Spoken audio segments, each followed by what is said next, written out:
Assalamualaikum warahmatullahi wabarakatuh. Halo semuanya, perkenalkan saya adalah Ustazah Diana. Kita akan belajar matematika. Nah, sebelum kita belajar, baiknya kita berdoa terlebih dahulu supaya Allah berkahi pelajaran kita hari ini. Oke, kita berdoa bersama-sama. Bismillahirrahmanirrahim. Raditu billahi robba wa bil islami dina wa bi Muhammadin nabiyya wa rasulah. Rabbi zidni ilma warzuqni fahma. Amin ya robbal alamin. Halo semuanya, pada pertemuan kali ini kita akan membahas mengenai matematika peminatan dengan materi vektor di ruang atau di R3. Nah, pembahasan pada kali ini kita akan membahas mengenai penulisan vektor di ruang dan operasi vektor di ruang. Untuk pembahasan pertama, kita akan membahas mengenai penulisan vektor di ruang. Nah, di sini ada yang pertama yaitu vektor basis dan vektor posisi. Apa itu vektor basis dan vektor posisi? Di sini dimisalkan ada vektor AB di mana A dengan titik XA, YA dan ZA dan titik B yaitu XB, YB dan ZB. Kenapa ada 3 titik? Karena berada di ruang 3 gitu ya. Nah, vektor AB kita misalkan sebagai P atau vektor P, di mana vektor P itu adalah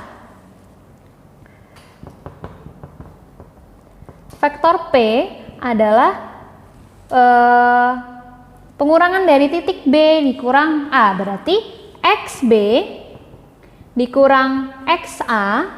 Dan lalu di sini YB dikurang YA, lalu ZB dikurang ZA, di mana menjadi nilai X, Y, dan Z. Nah, bagaimana penulisan dalam vektor basis dan vektor posisi? Di sini vektor P bisa kita nyatakan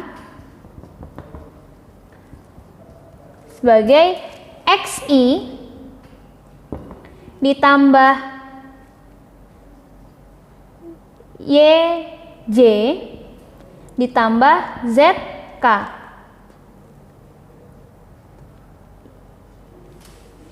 Nah, di sini bisa kalian perhatikan untuk nilai I, J, dan K itu merupakan vektor basis dari vektor P. Nah, sedangkan untuk penulisan vektor posisi dari vektor P yaitu XI ditambah YJ ditambah ZK itu bisa kita tuliskan dalam 2 bentuk yaitu vektor baris dan vektor kolom seperti pada pembahasan di vektor di bidang. Nah, di sini penulisannya untuk vektor basisnya vektor posisi P bisa dibuat menjadi vektor baris. Vektor baris itu menyamping ke secara horizontal, bisa kita tulis nilainya X, Y, Z. Sedangkan vektor kolom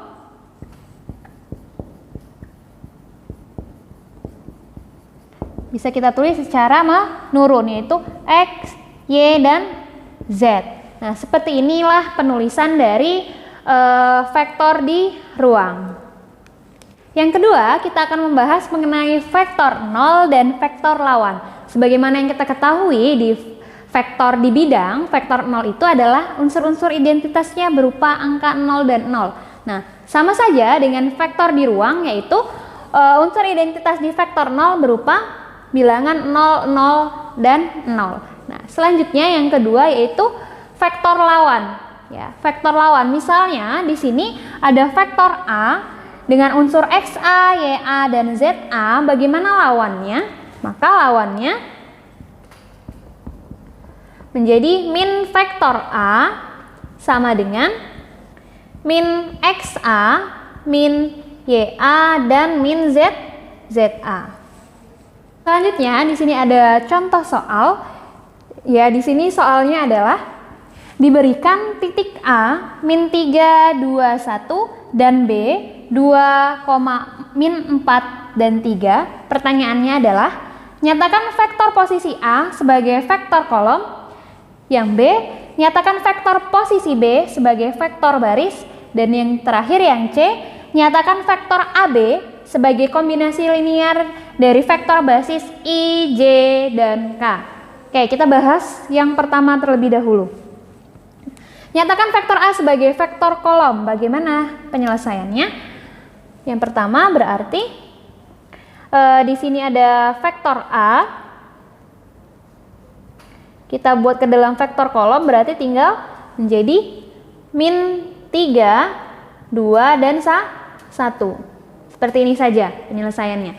Lalu yang kedua atau poin B, nyatakan vektor B, posisi B sebagai vektor baris. Berarti di sini ada vektor B.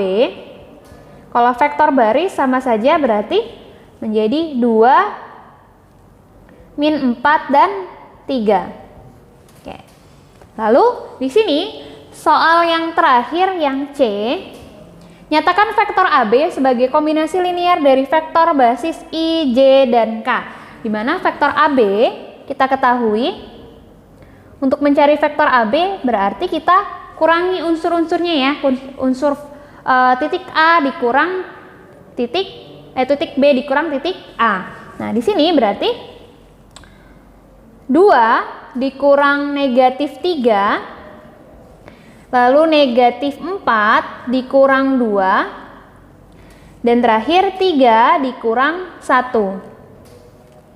Sehingga vektor AB kita dapat 2 dikurang -3 didapat hasilnya 5, -4 dikurang 2 hasilnya -6, 3 dikurang 1 dapatnya 2. Sedangkan untuk menulis vektor basisnya dengan I, J, K berarti vektor AB itu sama dengan 5I dikurang 6J ditambah 2K. Seperti inilah penulisan dari kombinasi linear dari vektor basis I, J, dan K. Selanjutnya kita akan membahas mengenai operasi vektor di ruang atau di R3. Di sini ada 4 pembahasan operasi vektor di ruang, sama seperti operasi vektor di bidang, yaitu kesamaan 2 vektor, penjumlahan 2 vektor, pengurangan atau selisih 2 vektor, dan terakhir hasil kali skalar dengan vektor. Oke, kita bahas yang pertama dulu, kesamaan 2 vektor. Apa itu kesamaan 2 vektor? Yaitu misalnya diketahui ada vektor A dan vektor B, di mana vektor A itu XA, YA, ZA, dan vektor B XB, YB, ZB. Dinyatakan jika sama, maka unsur-unsur dari vektor tersebut juga harus sama. Maka nilai XA di sini XA akan sama dengan XB dan YA sama dengan YB, lalu ZA sama dengan ZB. Ini maksud dari kesamaan 2 vektor, yaitu unsur-unsurnya itu harus sama. Selanjutnya kita akan membahas mengenai vektor atau penjumlahan 2 vektor. Di sini dimisalkan ada vektor A dan vektor B, maka penjumlahannya bisa kita tuliskan menjadi vektor A ditambah vektor B, maka nilainya tinggal dijumlahkan. XA ditambah XB dan YA ditambah YB, selanjutnya ZA ditambah ZB. Ini merupakan penjumlahan 2 vektor. Selanjutnya yang ketiga yaitu pengurangan atau selisih 2 vektor, yaitu tinggal dikurangkan saja unsur-unsur X, unsur-unsur Y, dan unsur-unsur Z. Maka di sini misalkan pengurangan vektor A dikurang vektor B, maka tinggal dikurangkan saja. XA dikurang XB, lalu YA dikurang YB, dan selanjutnya ZA dikurang ZB. Ini cara mengerjakan pengurangan atau selisih dua vektor. Yang terakhir yaitu hasil kali skalar dengan vektor. Misalkan ada suatu skalar K dan vektor A, XA, YA, dan ZA. Maka pengaliannya atau perkaliannya yaitu K, skalar K dikali dengan vektor A, maka K dikali dengan vektor A, XA, YA, dan ZA. Maka kita dapat KXA, lalu skalar K dikali YA, dan yang terakhir skalar K dikali dengan ZA. Tinggal kita kali saja dengan skalarnya. Pembahasan yang terakhir kita akan membahas contoh soal dari operasi vektor di ruang. Di sini ada 3 soal ya. Diketahui vektor U min 1, 4, 3 dan vektor V 2, negatif 5 dan negatif 3. Yang pertama, pertanyaan pertama yaitu tentukan selisih dari atau pengurangan vektor U dikurang vektor V. Nah, penyelesaiannya adalah yang A, bahwa vektor U dikurang vektor V, maka unsur-unsurnya tinggal kita kurangkan saja. Vektor U berarti negatif 1 dikurang 2, vektor nilai yang kedua 4 dikurang negatif 5, lalu 3 dikurang negatif 3. Maka bisa kita kurangkan langsung. Negatif 1 dikurang 2 itu hasilnya negatif 3 ya. Selanjutnya 4 dikurang negatif 5 dihasilkan 9, 3 dikurang negatif 3 dapat 6. Maka hasil selisih dari vektor U dikurang vektor V adalah negatif 3, 9, dan 6. Lalu selanjutnya tentukan nilai dari 3 dikali vektor U ditambah 2 dikali vektor V. Oke, yang kedua, poin B, 3 dikali vektor U ditambah 2 dikali vektor V. Maka 3 dan 2 ini merupakan skalar. Maka kita kalikan dulu ya. 3 dikalikan dengan vektor U, di sini min 1, 4, 3 ditambah 2 vektor V-nya 2, negatif 5, dan negatif 3. Kita kalikan dulu dengan skalar. Berarti 3 dikali min 1 didapat negatif 3, 4 dikali 3 didapat 12, lalu 3 dikali 3 didapat 9. Selanjutnya dijumlah dengan 2 dikali dengan 2 didapat nilainya 4, 2 dikali negatif 5 didapat negatif 10, 2 dikali negatif 3 didapat negatif 6.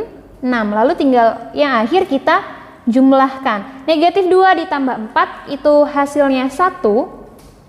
12 ditambah negatif 10 itu kita dapat 2. 9 dikurang dengan 6 kita dapat 3. Sehingga ini hasilnya ya. Lalu yang terakhir atau poin C, vektor U dikali dengan skalar 4. Berarti 4 dikali dengan vektor U. Maka 4 dikali dengan vektor U adalah negatif 1, 4, dan 3. Tinggal kita kalikan saja, berarti 4 dikali negatif 1 itu hasilnya negatif 4, 4 dikali 4 hasilnya 16, dan yang terakhir 4 dikali 3 didapat 12. Maka ini hasil akhirnya yaitu hasil kali skalar 4 dengan vektor U didapat negatif 4, 16, dan 12. Oke, sambil dipelajari kembali. Cukup sekian penjelasan dari Ustazah. Jangan lupa like, komen, dan subscribe channel pembelajaran matematika ini. Ustazah akhiri. Wassalamualaikum warahmatullahi wabarakatuh.